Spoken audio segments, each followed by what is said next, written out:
Kata for the sound of the bell. Mind calm, body at ease, breathing quiet, sentiment benevolence.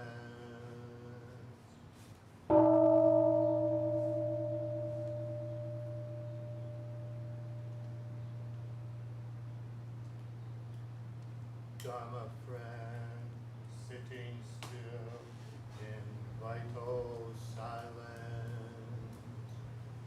wanting nothing, we practice eco-Buddhism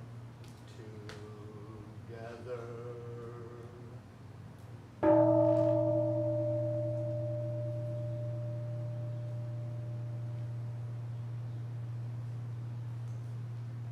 The sound of the temple bell booms for all to cease from conflict. May the way of the Buddha usher in the dawn of non-violent global village forever.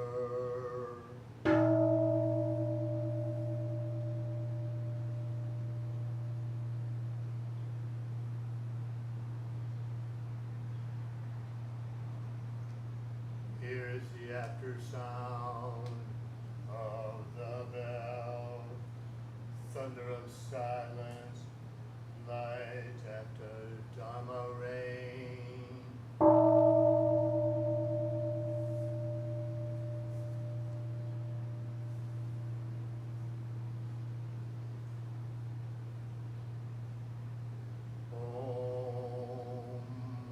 Om Maga Varochana Mahamudra Mani Padma Javala Parvataya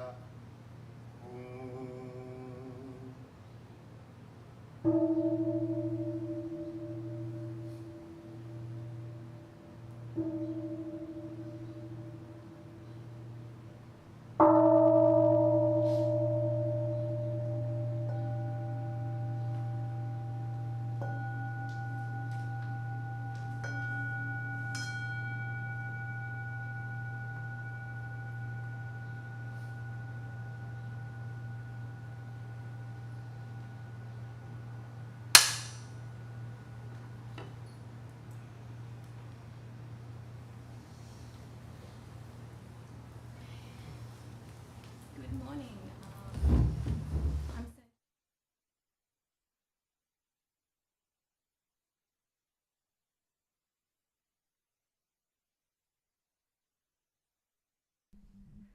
Good morning. Can you hear me? I'm Senshu. This is Sangui. And we also have Sivna here. We are residents at the temple, and we are trying our best to fill in for our clergy while they're away. And forgive us for any mistakes, or help us out if we do make a mistake. Okay, I invite you all to, at this time, just stand up.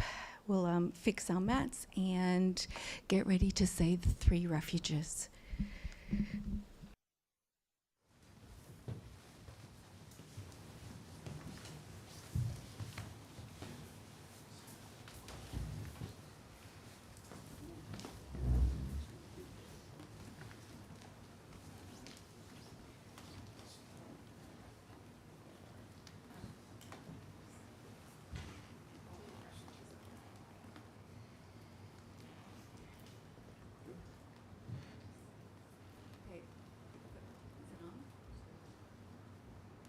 First we'll do them in sign of three and we'll face the altar.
Forward, and we'll do them in English. Hold my cheat sheet. Okay. I go for refuge to the Buddha. I go for refuge to the Buddha. And resolve with all beings. And resolve with all beings. To cultivate a heart of enlightenment. To cultivate a heart of enlightenment. And to realize the great way. And to realize the great way.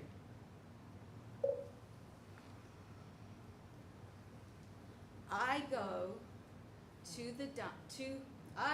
for refuge to the Dharma. I go for refuge to the Dharma. And resolve with all beings. And resolve with all beings. To penetrate the teachings. Penetrate the teachings. And uncover oceans of wisdom. And uncover oceans of wisdom. I go to the Sangha To the Sangha. And resolve with all beings. And resolve with all beings. To seek peace and harmony for the many. To seek peace and harmony for the many. And to transform this world into Buddha land unimpeded. And to transform this world into the Buddha unimpeded.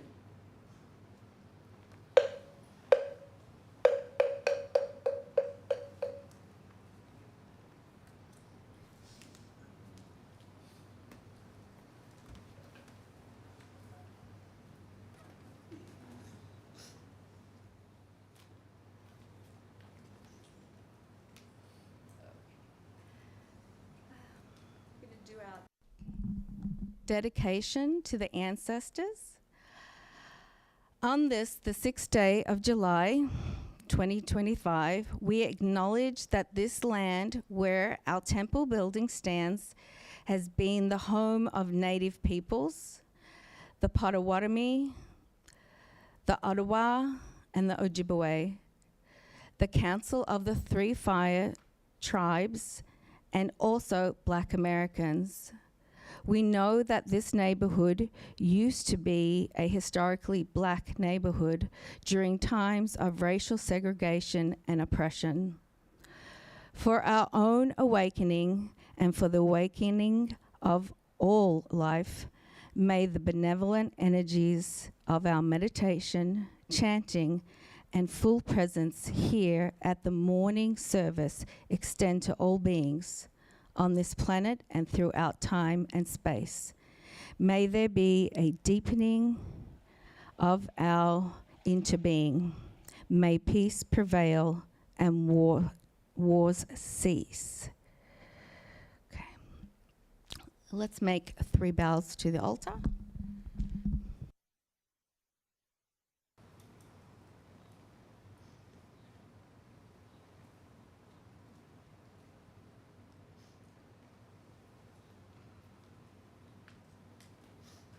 Okay, at this time, I'd like to invite you all to be seated again for a much shorter practice of meditation.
Please join us in some mindful stretching.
Please make yourselves comfortable. Good morning again.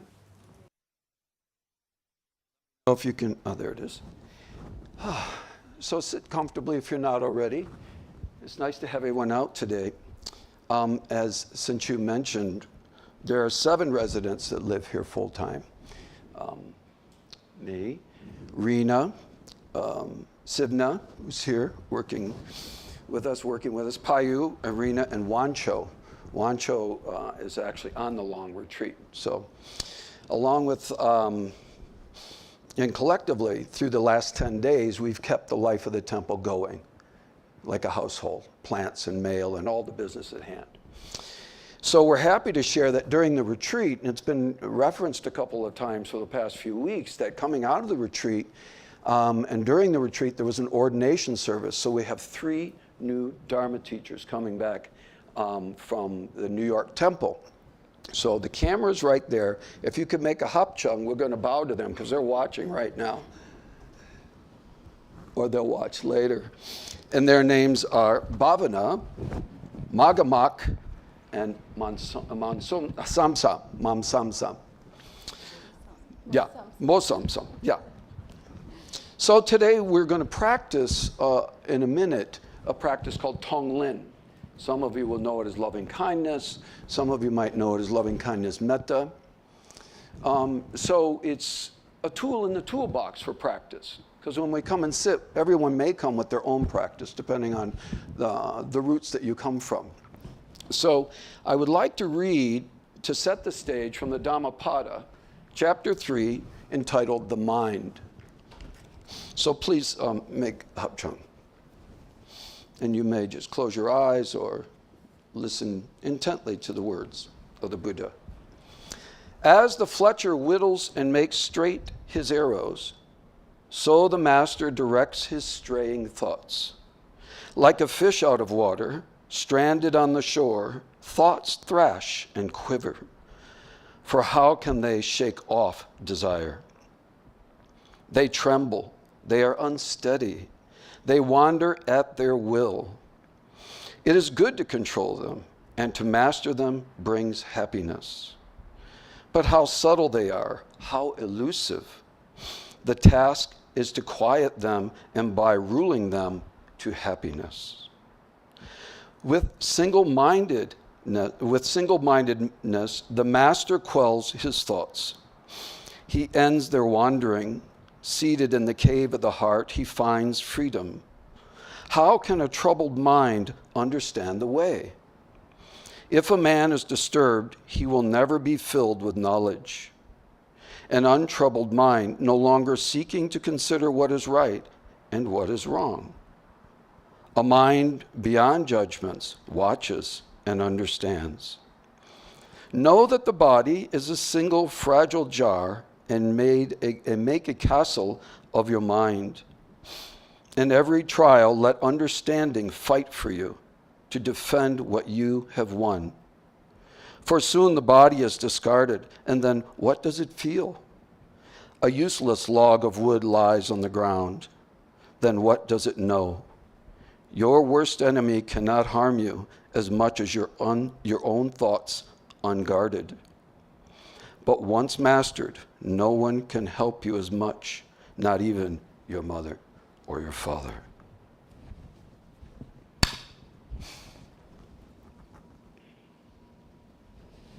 So again, sit comfortable. In introducing, some of you nodded with understanding when I mentioned Tonglen, and there are many of us that haven't done it. So we'll treat it as neutral ground today. Always something to learn. So in January 1st, Lion's Roar, which is a popular magazine in the Buddhist world, published an article written by Pema Chodron.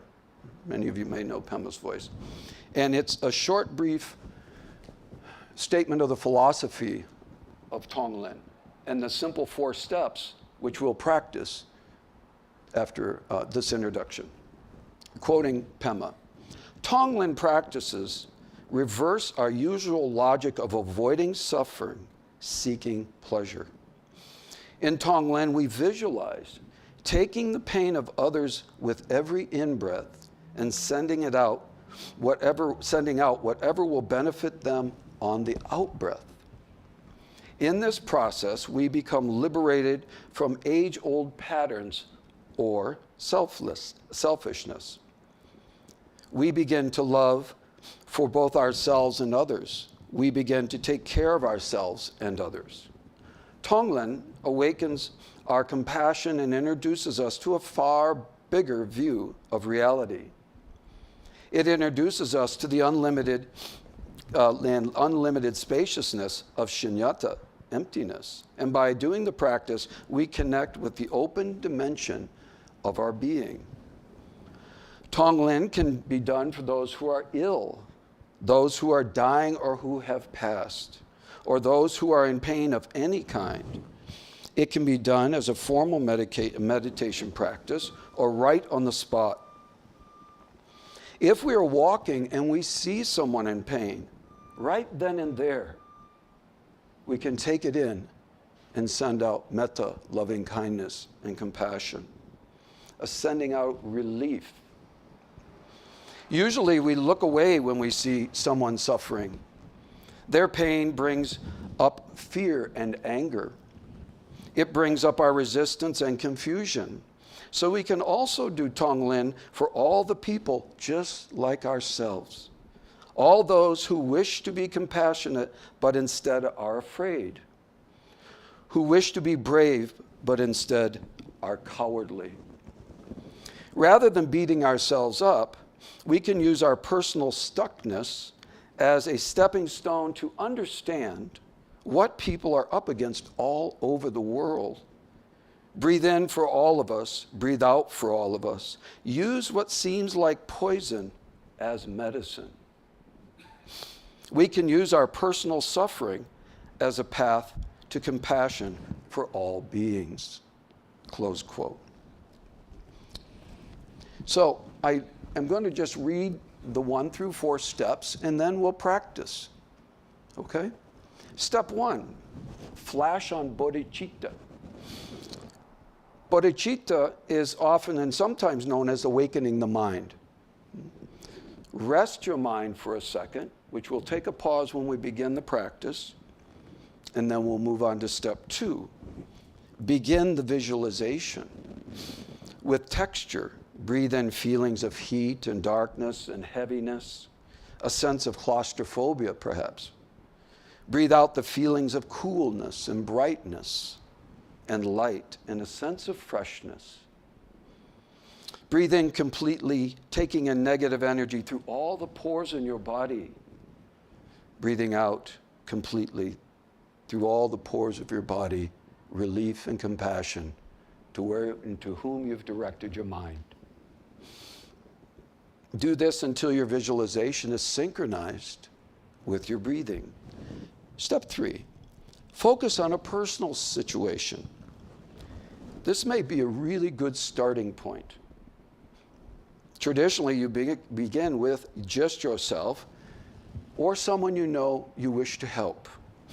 However, if you're stuck, you can turn it right on to yourself to begin. For instance, if you feel inadequate, breathe that into yourself and all the others in the same boat and send out confidence, adequacy, and relief in any form you want. Lastly, number 4, expand your compassion. Making the taking in and the sending out bigger. It can go global.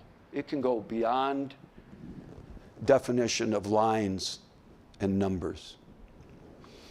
If you're doing Tonglen for someone you love, extend it out to those who are in the same situation. If you're doing it for someone you see on television or on the street, do it for all these people in the same boat. Make it bigger than just one person. You can do Tonglen for people you consider to be your enemies, those who hurt you or hurt others. Do Tonglen for them. Think of them as having the same confusion and stuckness as your friend or yourself. Breathe in their pain, send out relief. Tonglen can be done indefinitely. As you do the practice, your compassion naturally expanding over time, as does your realization that all things are connected and not as solid as they might appear, which is a glimpse of emptiness. As you do this practice, gradually at your own pace, you will be surprised to find yourself more and more able to be there for others, even in what used to be and used to seem to be impossible situations. So that's the 1 through 4. So let's breathe in together for a minute. Get yourself adjusted. And I'll guide you just briefly and touch the headlines, if you will, on 1 through 4. All right? So we can just take a soft step on this. Any comfortable posture. How do you like to sit when you sit? Sit like that. Let's take a big breath in together and out in your way. Everything's your way. One more time. Mind controlling the breathing. And then let your breath settle into its natural cadence and rhythm.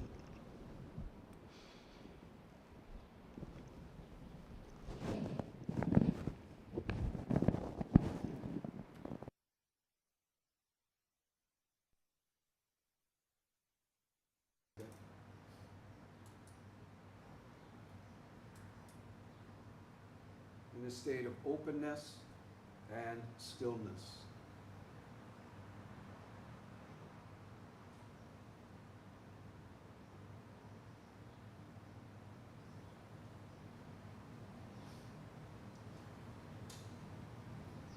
Maybe a place to start and continue is with the body language, texture, taste, ambient light.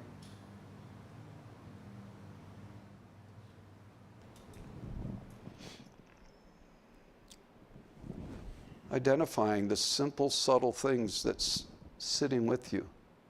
This room,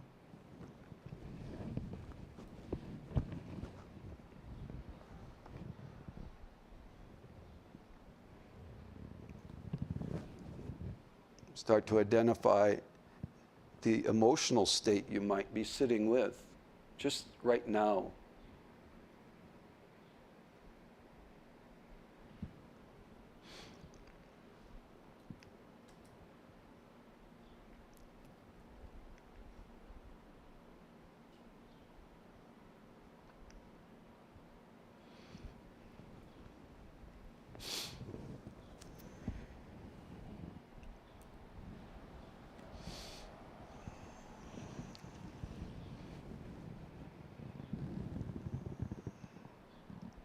Begin a visualization of person, place, situation. Allow it to come into your awareness.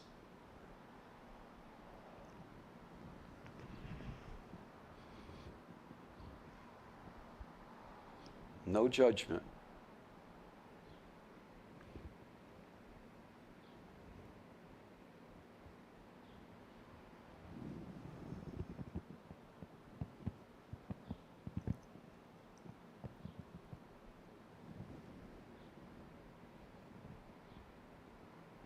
If you recognize pain in that visualization, breathe it in.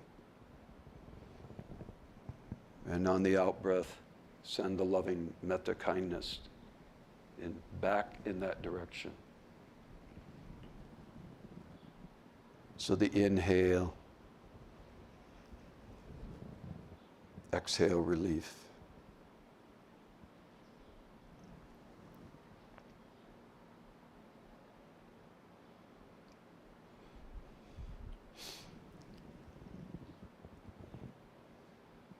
If the scope gets so big, narrow it back to yourself.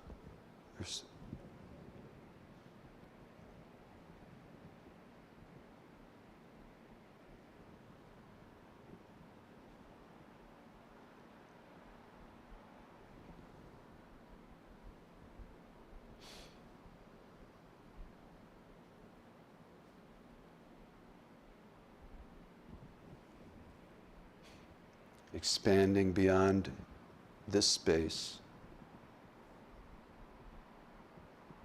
borderless.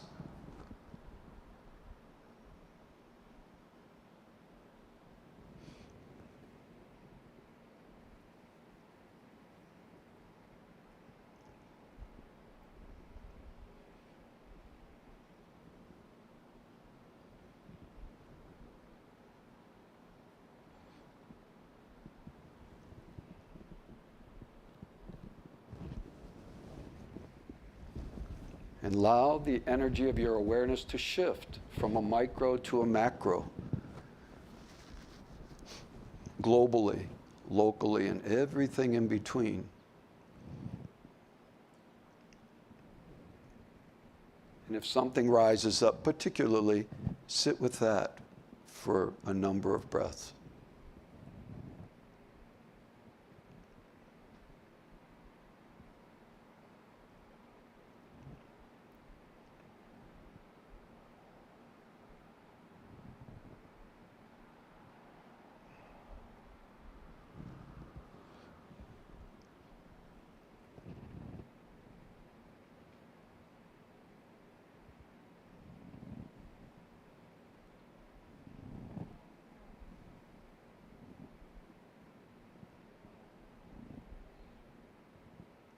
If you need to check in, come back with your awareness just to your body.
If you feel prepared, expand it out as big as the world and beyond, encompassing all that you can feel or want to direct to.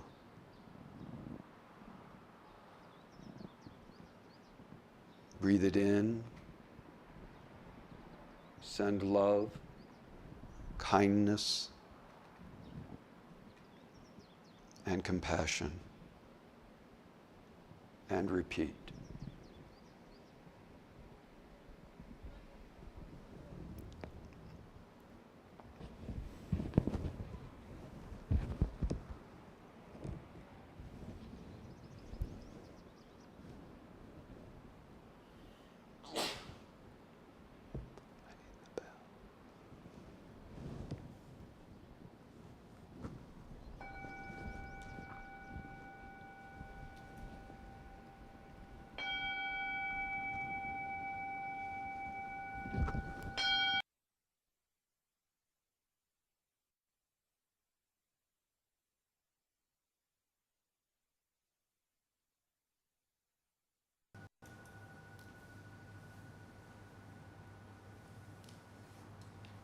So as a of just a taste of that, for some of you, I know it's an ongoing practice.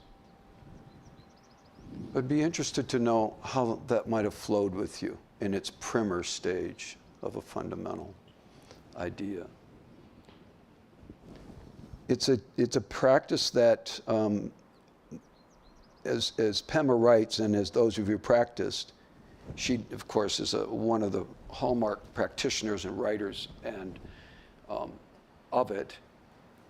But one of the powers that she asks us, supports us, suggests that at any one moment, you don't need your cushion, you don't need your gear, to just pause and see and go, oh, and work it right there. It's one of those that you can work it as you go. So, anyone? We have a mic to pass. Any feedback or impressions of the practice? Right here.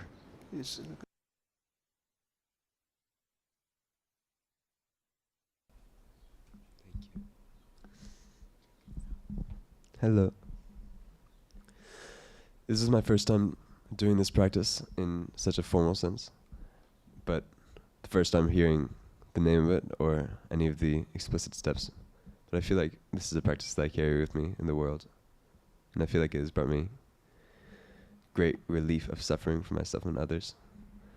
And I think it is a very good thing to make a habit of. Whenever you see someone in the world struggling with anything, just sending them a little energy of your own, or you can even make an action in the real world. But either way, it's powerful to take on suffering for yourself. And I really liked what was the writer's name again? Pema? Pema Chodron, yes. I loved how she said using poison as medicine, because those are two sides of the same coin so often. Yeah. And for me, in this practice that we just did right now, I visualized it as like a whirlpool into every one of my pores, and then a little water droplet into something like a little droplet of relief, spreading out into something like a cake, food coloring, or like a glass of water and a little vial of food coloring. Thank you. Thank you.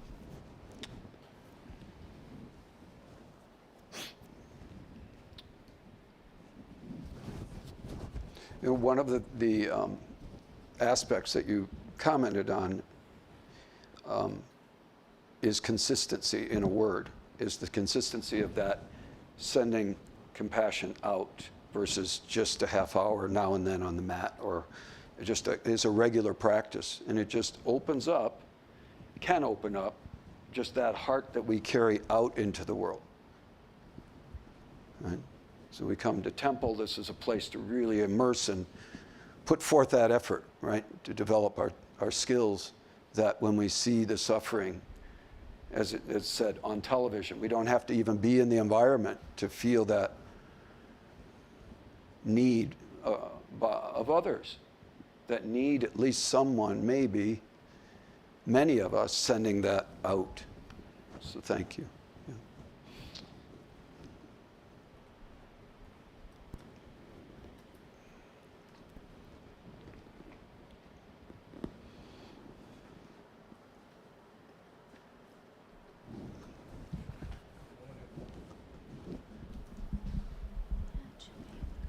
It should be on. Good morning. Good morning. Yeah, the practice to me expresses the embodiment of the first precept. Do no harm, but cherish all life. Once that's embedded into my heart, I cannot harm myself or anyone else intentionally. My Buddhist teacher told me the whole purpose of taking a human birth is to help others and allow yourself to be helped by others. And we take that to heart. So that's what the practice does for me. If I see someone who needs my help and I can apply it, then I will freely give it to them without condition. Thank you.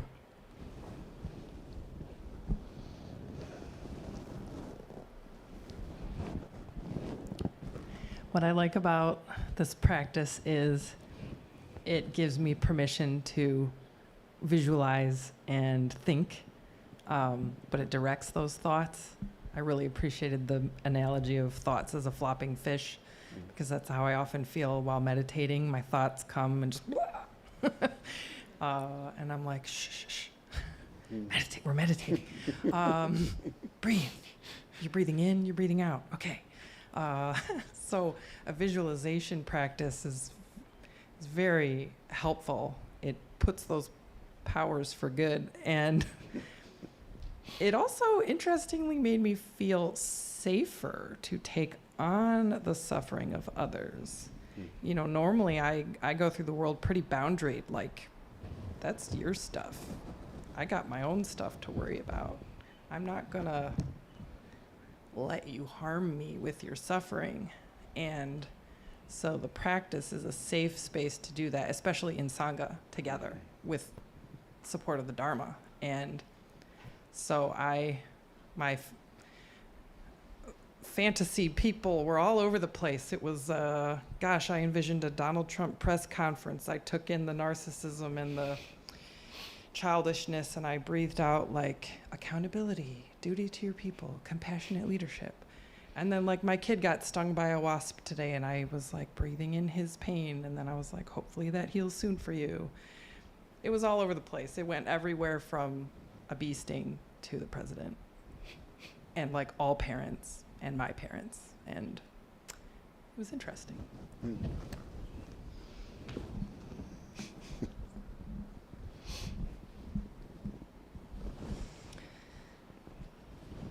I was thinking about how often I get stuck on enmity, and that's like one I really struggle with, and how our own seemingly minor suffering or struggles are the same root cause of all of the suffering. And just giving myself permission to acknowledge it's okay to feel the things that you feel, and to have a hard time processing other people's choices, and also accept that we're doing the best that we can, and trying to love myself through the things that I struggle with, trying to acknowledge that all of this horrible stuff that's happening every day on the level of children starving and war, and the choices that are being made, like so much of it and so much of our own struggle is our own fears and our own unwillingness to to dig in and face it and do the work. And I think this gives space to that, you know, just owning our own piece in what's happening. You know, that our own inability to move on our own issues is contributing, you know, and that by having this practice of, you know, looking at yourself and then trying to connect your own experience to what's happening elsewhere, that we're all in this in-breath, out-breath together, and that we're making a choice all the time, you know, to let go or to hold on, you know, and just, that's every day, that's the struggle, you know, so I appreciate the practice.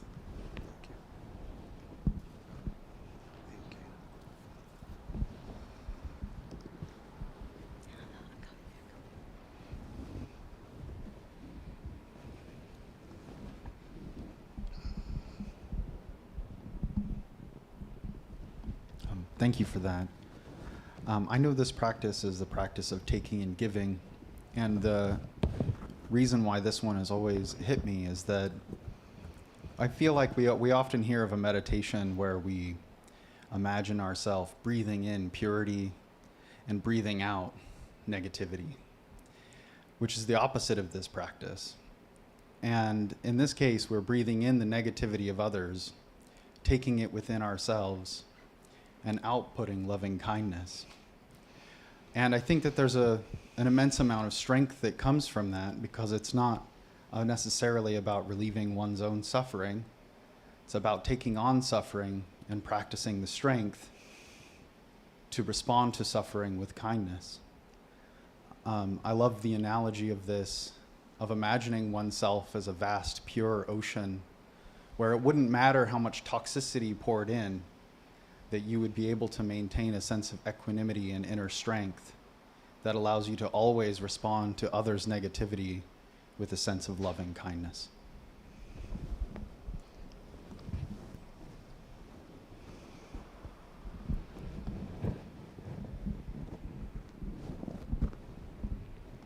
From kind of a more self-rooted place, because I feel like as a highly empathetic person, I generally do breathe out compassion whenever I see someone suffering, but thinking to the precept of do no harm and cherish all life, I never really thought about it from the perspective of cherish my own life and to make it count. And self-love, unlike loving towards other people, I think it takes a lot more discipline and being not hard on yourself, but being rooted in your values and knowing that suffering, even if you try to do something to avoid it, it's going to come back. And that's something that I really want to work on, is to sit with the suffering. So I enjoyed that part of it.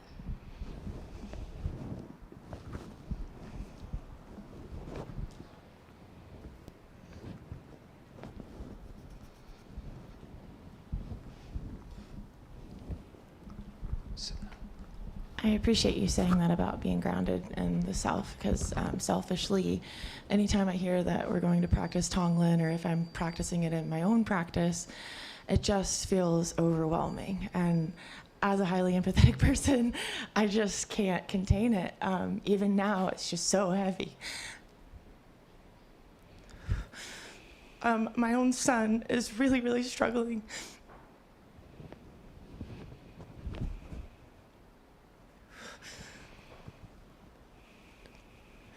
And to not know exactly what I'm breathing in is really hard.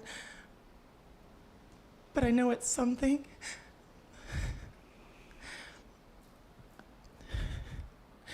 And all I want to give him is love. And I mean, that's true of everybody, right? But then that grace or that forgiveness for not understanding and not knowing what to do is hard also. So it's like, I stress so much, and I often don't feel like I have enough to give back.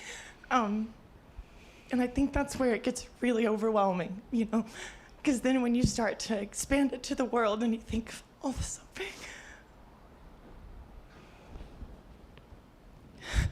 But being in this room and knowing that there are so many others throughout the world who are doing the same is so comforting, in the sense that I'm not doing it alone. And so that, like, remembering that is really important. And so it, like, just from feeling the energy of everyone, I don't know, it was like the first time in a long time that I felt truly forgiven within. And I hope with all of my heart that he feels it too. Okay, I'm done.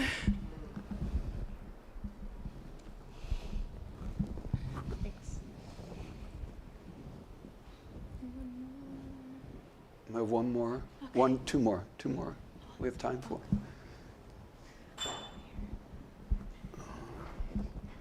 Or more. I have to be honest, I used to hate coming here for that very reason. Because when you said no judgment, that's where my awareness goes usually, because I have a compulsion of wanting to fight back against it. It's aggression, you know. But I've come to realize that the things that our heart point to, it hurts, but it's supposed to, because you can get past that veil, and it's heavy, and you push through it, and that's where you find release and grace, lots of grace, because it's an awareness of self and other where you find a swing towards that kind of peace. Because you were the first to say, I notice your energy. And that kind of awareness goes past judgment. But you got to get through it in order to embrace it and then to shed it. And every time I come here, even though it starts off with a need to be aggressive or carrying something heavy, I always leave here a little lighter, knowing that I faced it first. Thank you.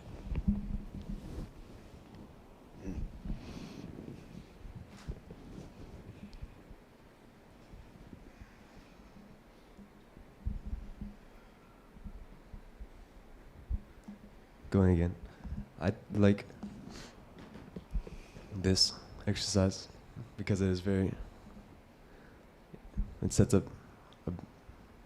in the initial chanting in the English version. It says through our practices, we should try to establish a global village.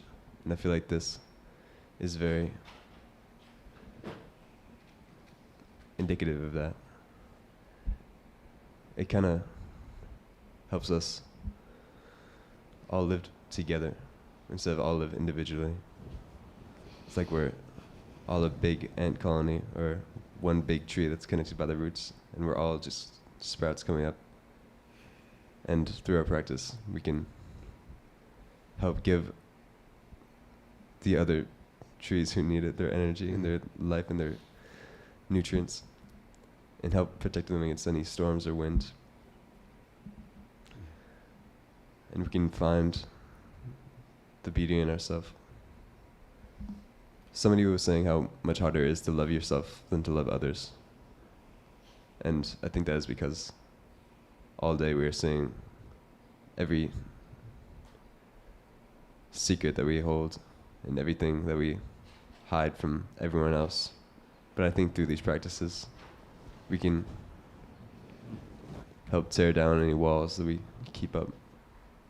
And those walls are what really makes us hate ourselves and not practice love for ourselves.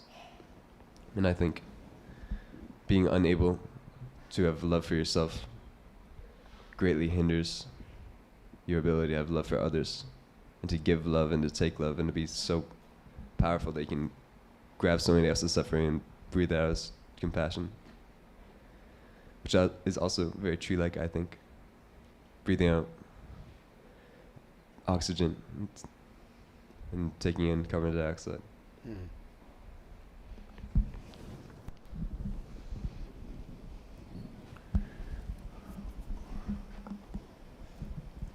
Good. Yeah. Okay.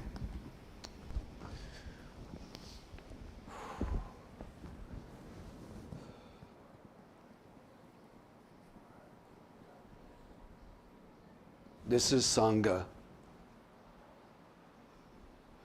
the supported, safe space to express just these oceans of wisdom that just washed in this room today.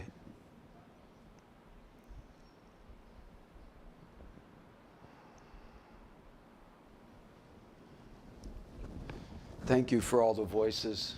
Thank you for all the support. Just presence. Thank you. Let's close on the Four Noble Truths. All beings, one body, I vow to liberate.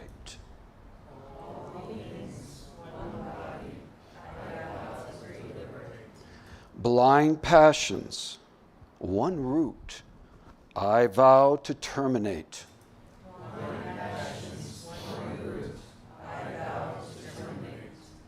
Dharma gates, one mind, I vow to penetrate.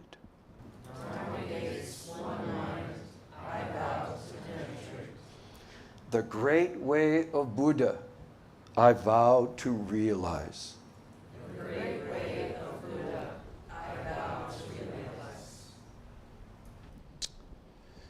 So we have some announcements, and do you need a microphone? We got one right here. I got it. Do you need? Okay. Hello, all. Good to see you all here today. Quite a middle of the summer sort of day. It's pretty awesome. So welcome if it's your first time, and to everyone. It's great to see people turn up that are new, and we have a little bit of a chance to get together outside here in the lobby once we've concluded the service. Please feel free to hang out, have some tea, get to know somebody. So I'm going to read some notes. They're given to me by the leadership because they're kind of away, but here goes. Our teachers will be away from the temple from June 26th to July 7th to attend our summer retreat and society meetings at our farm in upstate New York. We're excited to announce that 3 of our seminary students will be ordained as teachers during the society meetings: Osam Sam, Bhavana, and Magamuk. Programs that are on hiatus from the summer include Tuesday yoga and meditation classes. The Ann Arbor Temple programs that will occur this summer include these regular Sunday services at 10 a.m. And as a rejoinder, in case you didn't know, the 4 p.m. services on Sunday are also on hiatus for a while. So come here for the services. Together Action, which you might have heard of, on Saturdays, it's going to be from 3 to 5, and it's an opportunity for us all to work together and chip in. And because this temple is us, as you knew today. This work is, the practice is aimed at helping us maintain our temple buildings and grounds, and we consider hands-on work a vital aspect of our Buddhist practice. As we care for the temple, we care for ourselves. And there's a day of mindfulness coming. It's on Saturday, August 9th. The schedule begins at 9 a.m. on the Saturday, and it includes periods of sitting meditation, walking, and mindful work practice, rest, and simple stretching with a delicious vegetarian lunch at midday, all concluding by 5 p.m. And I believe there's a sign-up sheet out in the lobby too, along with a couple others you might find interesting, like getting on the emails list. And then also, the temple holds an online Sangha service every Sunday night from 7 to 8:30 p.m. This service joins with practitioners from our temples in Toronto, Ann Arbor, New York, as well as others living at a distance. And the Zoom link is located on our website, which is www.zenbuddhisttemple.org. Thank you again for joining this morning, and I'll just say that the temple is entirely supported by your generous donations of time and money. And if you're interested, there's a fishbowl right out here for monetary contributions.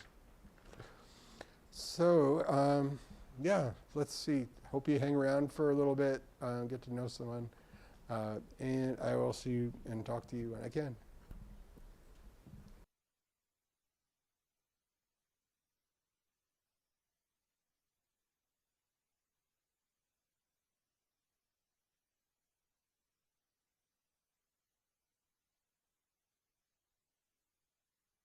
Straighten up our cushions and take our bows.